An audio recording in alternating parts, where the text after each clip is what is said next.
I was scrolling Reddit the other day and I saw a post that really stuck with me. Someone wrote, I finally managed to save $500. It took forever, but I'm proud of myself. And after reading the comments, I realized something. A lot of people are in this exact situation. $500 isn't a small number, but for many people, it's their entire foundation they're trying to build from. So this got me thinking, if I was in that position, down to my last $500, no rent, no expenses, and I needed to grow it fast, what would I actually do? Hey YouTube, Julian here, and today I'm going to be breaking down the exact strategy that I will be using to grow $500 into $10,000 realistically, responsibly, and as fast as possible. So let's get into it. Now, if you like videos like this, I'm going to give you 5 seconds. Help me out by clicking subscribe and also commenting more so that I can produce more videos like this for you guys. 5, 4, 3, 2, 1. Without further ado, let's get back into the video. Honestly, if you ask me, I will be going for a prop firm challenge. If you are new here, a prop firm lets you trade with other people's capital, not yours, and you get to keep a percentage of the profits that you make. It's one of the fastest ways to scale when you have the skill, but not the capital. This time, I'm going to be doing an Oanda Prop Firm challenge, and I will be walking you through every single day of the journey with the trades that I take, why I trade them, how I manage the risk, and how I push through until I receive a $10,000 payout. And just for context, this isn't exactly new to me. I passed multiple prop firm challenges over the years, including a $100,000 challenge in 8 days, and I even turned $82 into $10,000 on another 8-day run. I've been a 6-figure funded trader for a while now, so everything that I'm sharing comes from real experience and not theory. But before we dive into the challenge, Oanda has made some important updates since the last time that I've used them. And these changes actually make the challenge much easier. So here's what's new. Number 1, lower profit targets, which is a huge win. You see, phase 1 used to require 8% profit. On a $100,000 account, this means $8,000. Now it's just 5% with only $5,000 to pass phase 1. Phase 2 stays at 5%. This instantly shortens the time needed. Number 2, news trading rules are now finally fair. Previously, if you have placed a trade too close to major news like I have before, you would automatically get stopped out and penalized. Now, any trade that is placed 2 minutes before or after major news is just simply cancelled, and there's no more soft or hard breaches. This is a massive improvement if you ask me. Third thing, trailing drawdown has now been removed. Before that, the max drawdown was trailing, which means if you grew your account, your drawdown limit would move up too. Now, the drawdown is static. So this means that on a $100,000 challenge, you only fail if your equity hits $90,000, no matter how high you grow the account. This alone gives you much more breathing room. Number 4, the 2% consistency rule still stays. Daily profit is capped at 2%. And this is one of the challenges that I would be facing, which means that I cannot pass everything in just one go. This also means that if I manage to maximize 2% each day, the fastest possible completion is 3 days. It still seems a little bit risky, so let's see if I want to aim for 2% a day. There seems to be an issue with the finances though. The 100k Oanda challenge costs $599, but I only have $500. Don't worry, I've got something planned for that. Now, I have actually a 25% discount code, which will bring the cost roughly around $449, which will be well within the budget. And if you want to use the same coupon code to get a 25% off, I'll be leaving the link down in the description so you can check it out. Just a reminder, this discount code is only valid until 31st of December 2025, so make sure that you use it before that. One more important thing that I want to point out, at the time of this recording, Oanda's prop firm isn't available yet to Singaporeans. So if you are outside of Singapore, very good. Make sure you take advantage of this while you still can. But even if you are a Singaporean and you want to actually utilize this, this series will be still completely relevant because you can still follow the same exact process to do it on other prop firms. I will also be leaving a special link in the description for FTMO, which is another prop firm that I personally use. And this is something that if you are a Singaporean, you're able to use it. So you can replicate this challenge step by step if you want to. Now, I'm not sure how long this entire challenge will take. It really depends on the market conditions and how the setups develop. But from what I see, I will likely turn this into a multi-part series so each video stays clean and is easy to follow. Now, before we get into day one, let us start by purchasing the Oanda Prop Firm account first. Okay, so I'm going to be purchasing the challenge right now. As you can see, this is the Oanda Prop Firm challenge. This is a two-step. I'll be picking the $100,000 challenge. Platform is MT5. Let's get all the rest check marked. And you can see the price right here is $599. I'm going to be putting in the discount code right here. And with this discount code, you can see the price has actually gone down by 25%. Now, this code, again, just a reminder, it's only valid until the end of the month, December 31st. That's where it all ends. So if you want to grab it, then quickly do so. All right, so I'm just going to be processing the order, keying in my details, and purchase. Let's go. All right. So as you can see, guys, I purchased the challenge and we're going to be starting this on Monday. So I'm excited. Let's see how this goes. Hopefully we can finish it within that week. Let's go. See you guys. A few moments later. Good morning, guys. Welcome to day one of the challenge, and I'm going to be taking this time to go through a few of my rules that I'm going to be setting for myself for this challenge.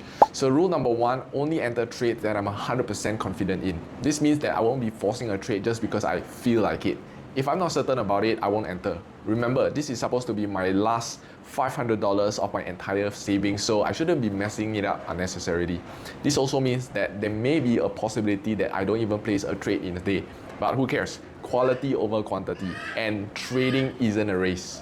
Rule number two that I have, managing risk properly. So I'm going to be risking about 1% of the account when I'm above $100,000 in my account, and if I'm in drawdown, 0.5 risk until I'm back up to $100,000. Rule number three, no trading past 12 a.m. because nothing good comes after midnight. My car will turn into a pumpkin. Especially since this week we are going to be faced with FOMC, I don't want to be caught unnecessarily with unexpected spikes that might happen. With that out of the way, I'm going to be analyzing the charts right now to plan my setups for the day. So let's go.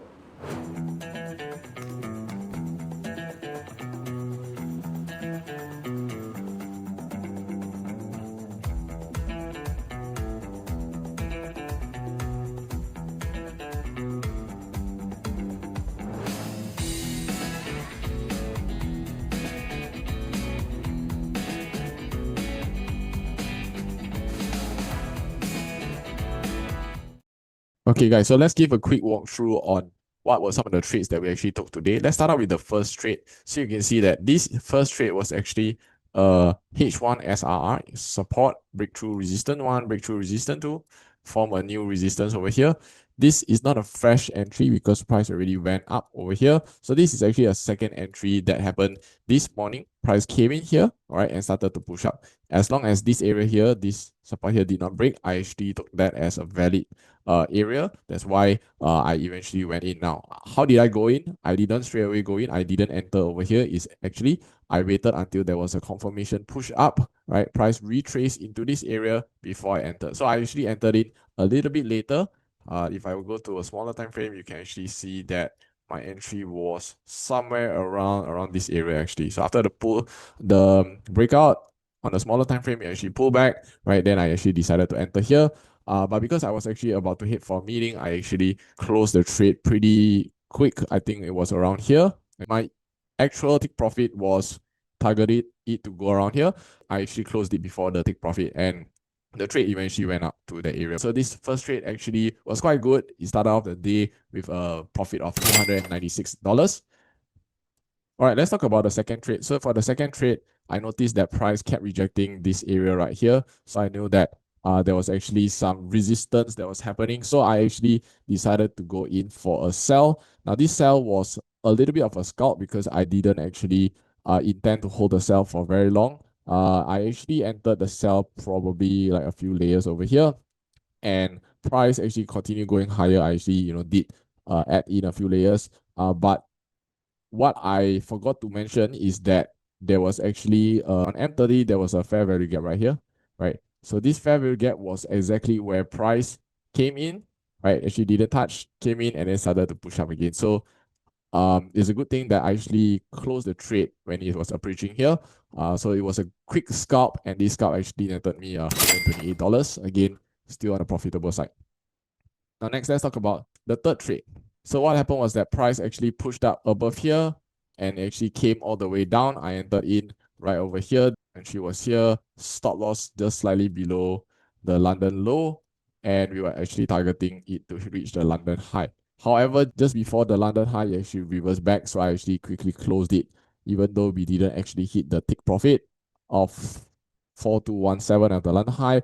We still ended up in profit because I noticed that it about to reverse, so I quickly go and close the trade. So this trade itself gave me a very nice $947.25.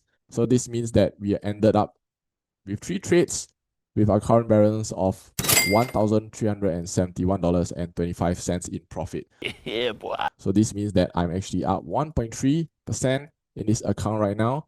We still have less than 4% to go. So let's see how we will do for the rest of the day.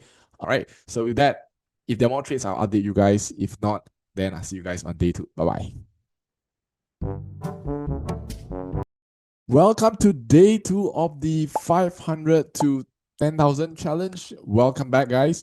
So in today's video, I'm going to be sharing with you guys the setups that we actually took. I didn't manage to record all of them. I may throw some of the screenshots up, but I forgot to record because I was mostly outside, doing my work, right, when I entered the trades. But I'm going to walk you guys through some of the trades that we entered together with whether we profited or lost, all right? So let's start off with one of the setups that I actually took. So this over here was actually one of our entries, which was a H1 RSS, R, break S, new S. So the idea was to sell after this breakout to the downside. However, as price actually was approaching this area right here, you can see that it immediately spiked all the way up, right? So unfortunately, we hit our first stop loss for the entire day. So when this happened, it was a little bit of a downer for me because all my yesterday's effort, still had a little bit of profit, but yesterday's effort was mostly gone. But the thing is that I actually did set my stop loss, so it's fine, right? At least I protected myself in a sense. So we didn't lose too much. I would say it was actually within our limits, right? So altogether on trade 1, we actually lost a total of $1,130.52, which brought our current balance to $100,240.73. Again, this means that the whole of yesterday's profit was almost gone. So I had a plan. Oh my God, what is that? I needed to recover back and at least end the day with a little bit of positive, right? So I set it into motion. However, again, I didn't want to anyhow enter any trades, so only look for good trades to enter. So let me show you what was the second setup that I actually took. So right on top here, I actually had another setup which the price actually went all the way directly to this area right here, which was another H1 RSS, R, break S, form a new S at the bottom. And beforehand, I already had some sell orders here. Now, of course, usually I would be waiting for confirmation, but this one was already preset beforehand. So price immediately flew up. My stop loss was here for the earlier setup, hit a stop loss, took the orders right here, and started to dump a little bit, right? So the thing is that this setup took some time in order to happen. Let me just show you what happened, right? So you can see right here, it was mostly sideways for the longest of time. Price actually took the order at about 5:15. Actually ate something where it started to show signs that you wanted to come down. I wanted to recover, so I had closed a few of the profits and left some with break even. Altogether, we ended up trade 2 with $121.25 in profit, bringing up the balance to $100,361.98. So we were able to recover a little bit more, and I had still a lot of work ahead of me. So let's look at trade number 3. So trade number 3 was another setup. So since this area here actually broke, I actually waited for it to come back into this area to act as a swap zone. So you can see right here, this area becomes a buy area. So I had entered some trades above here and added in some more at the buy limit inside the area. And so if I can show you what happened, you can see that price actually came in, tapped into the order, and then went straight up 100 pips. My TP was around 204207. So this was a very nice 100 pips profit right here.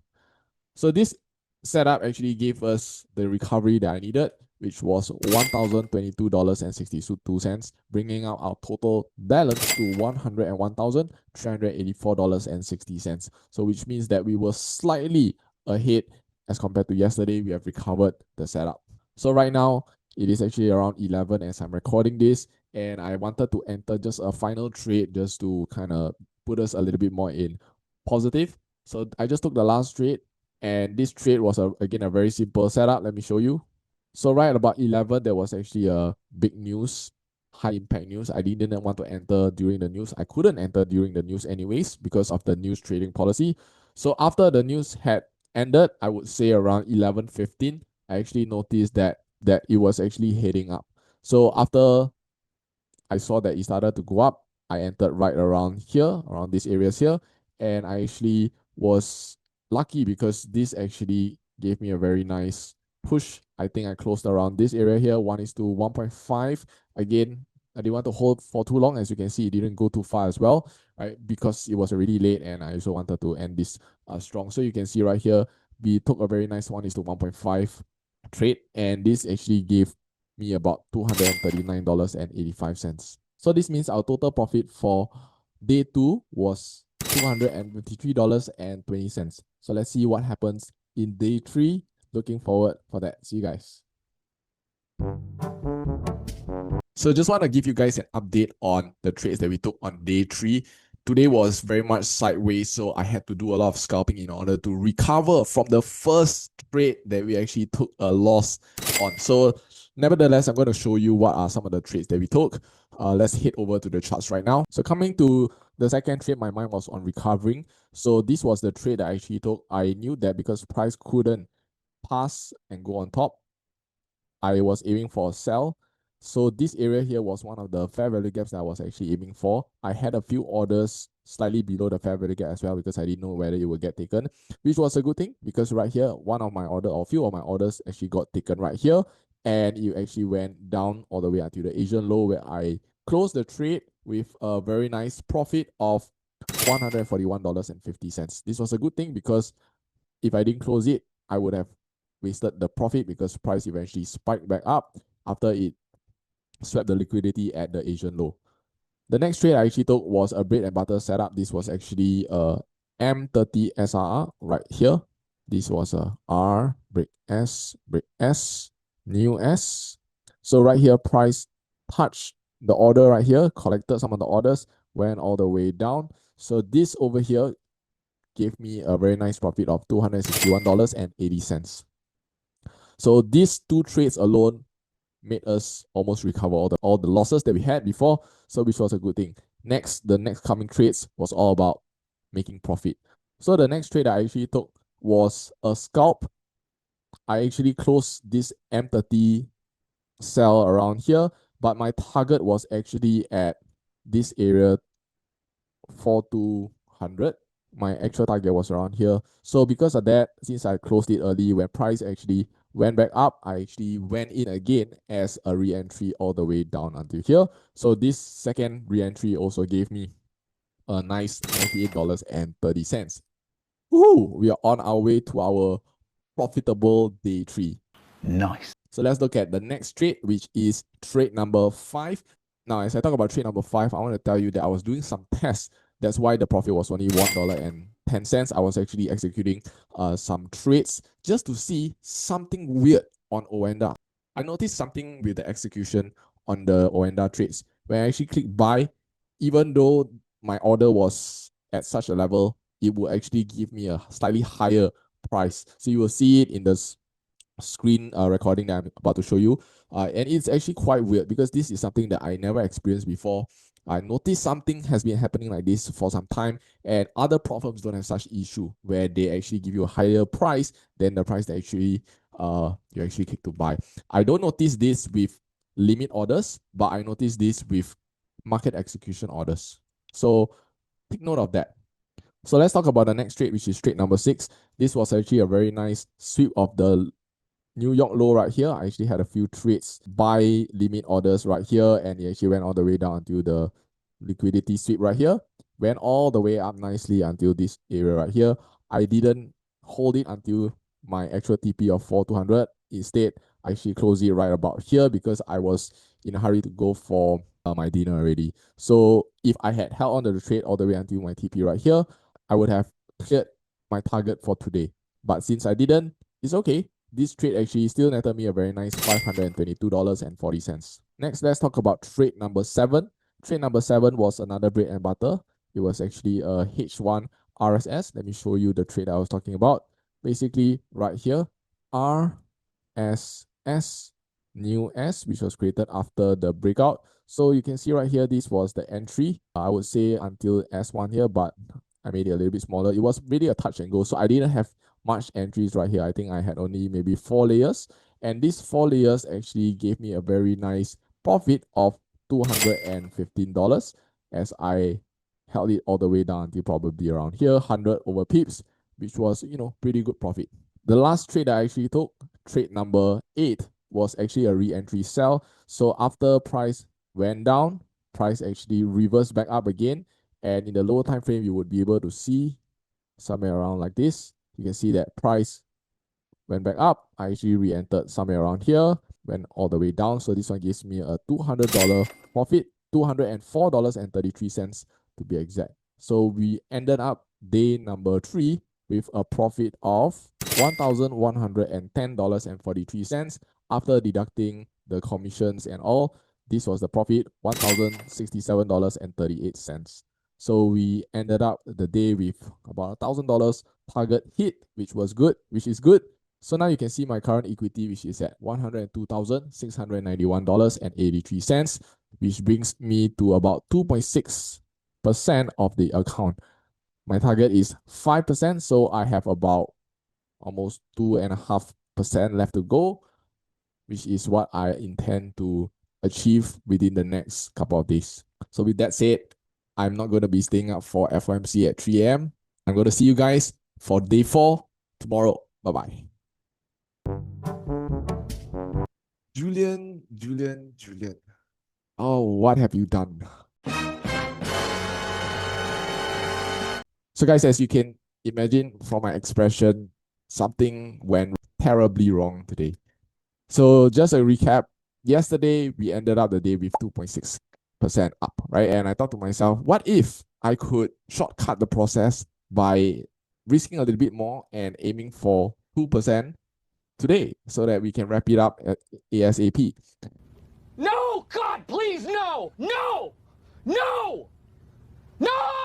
So I placed a trade in the morning, and unfortunately, it took a big loss. And I will share with you what the trade was so we can have a look at it together. Let's head over to the charts. So as you can see right here, this was a breakout that happened after FOMC. As expected, gold went up. And this morning, there was actually a very nice breakout above the H4 resistance as well, which gave even more confirmation that gold was going to go up. So obviously, I thought that in the morning, gold would continue its push up since it already broke above. And I saw a very nice M30 SRR right here, S, break R, new R. So this area was a very good area to actually catch some buys. Now, the thing is that when price came down here, I actually entered in a few layers right about, I would say, around here, okay? If you notice in the lower time frame, it did go up, but after that, it started going down. Now, my actual buy area was down here. So because of that, I thought that price would continue to reject from this area as well. So as price came down, I actually added in more layers. Now, I was very careful into maintaining my 2% max loss for this trade. So right here, as it went down, I continued to enter in. But right here on M15, this actually happened. It actually gave me a false hope that this was going to push up. However, you can see right here that the next candle actually closed below, right, which was a very, very bad sign that price was going to break through. So right about here, I decided that, I was going to cut the loss. And if you actually go and see the M1 chart right here, I wanted to cut the loss somewhere around here, and then price just boom went all the way down, right? So at this area here, 2220 around here, my loss was already about 2.3%, right? Because also I had to pay for some commissions. So this was the loss that we actually took for the first trade.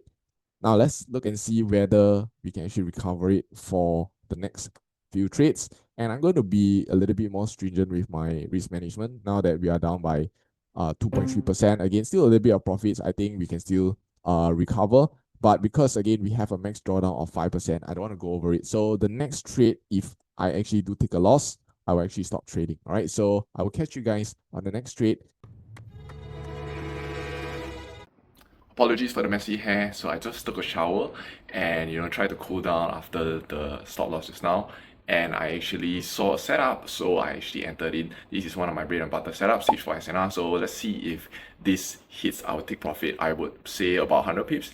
If it does hit the stop loss, then so be it. I put a very tight stop loss actually. But yeah, if it hits the stop loss, I would say that I'm done for the day. I would say that we will be down by about 3%, but we're still in the game because the max daily drawdown is 5%. As long as I keep that managed, we're still in the game. Alright, so I'll keep you guys updated. Bye bye.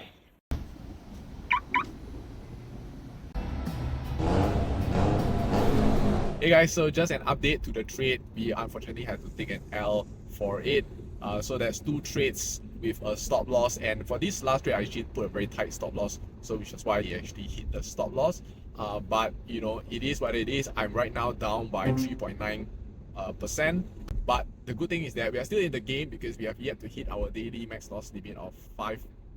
So right now you may ask me, Julian, what's next? What I normally do is after 2 stop losses in a row, I will actually stop trading. What do I do right now is I'm going to be going for massage to cool my mind off things and to come back stronger tomorrow, right? Of course, if I was only having $500, I wouldn't be going for a massage. But if you only have $500, please go and do something that doesn't require any money. Okay, it can be going to the gym, it can be going to play some sports, whatever, as long as you do what you have to do to get your mind off things. And as I was on my way from a massage, I reflected on how a mistake like this could not only have blown the last of my $500 savings and wasted the amount of time and effort taken to grow the account. This is why having rules and sticking to your rules is important. Being greedy in trading kills. Every time I go against my rules, I suffer the consequences. Trading is 20% strategy and 80% psychology. That's why I'm taking time to do something that takes my mind off trading, so that I come back refreshed and stronger the next day. First up, the massage today was absolutely amazing. And I was about to get ready for bed when I realized that I haven't wrapped up day 4 yet. Wait a minute. So here's where we are at in this challenge. We started very strongly. Day 1, we had about 1.3% positive. Day 2, 0.2% positive. Day 3, 1% up. And today, minus 3.9%, bringing the account total to 98.7 thousand, roughly about 1.3% down from where we started.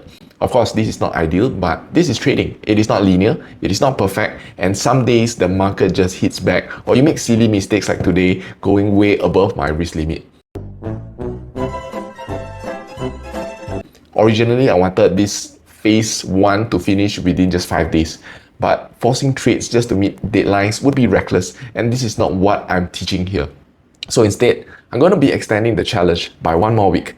Now, this is not because I want more time, but this is because I want to actually trade properly and not trade based on emotion. Yes, definitely. And honestly, I think that this makes the rest of phase 1 even more interesting for you guys. Why do I say so? Because right now, FOMC has just ended, and this means that the market is about to get extra volatile. But this means that it is also much more predictable. So this is the exact kind of environment where a real opportunity would show up. And remember, the mission here has not changed at all. I'm still trying to grow the last $500 in my account into $10,000 real hard cash. And challenges like these are just part of the journey. How we handle the setbacks is going to be deciding whether we get there or not. And I wanted to show you the reality of things. If I profit, I show you the wins. If I lose, I also show you the losses, because this is exactly how real trading looks like. The big question now is this: can I recover from this setback? So if you want to see how I navigate the upcoming volatility and also whether I can still recover and complete the rest of phase 1, comment part 2 down in the comments below. And the moment I see that there's enough interest, I will drop the video. Now, of course, these videos also take me time to edit, so just comment down below when you can, when you're watching this video, and yeah, would love to be able to share the next part of it. Now, if you found that this video has been helpful, has been valuable for you, help me out by hitting the like button so more people can follow this challenge. And also, if you're yet to subscribe, please help me out so that you don't miss part 2 when it drops. Because this is where the real challenge begins. I'll see you guys.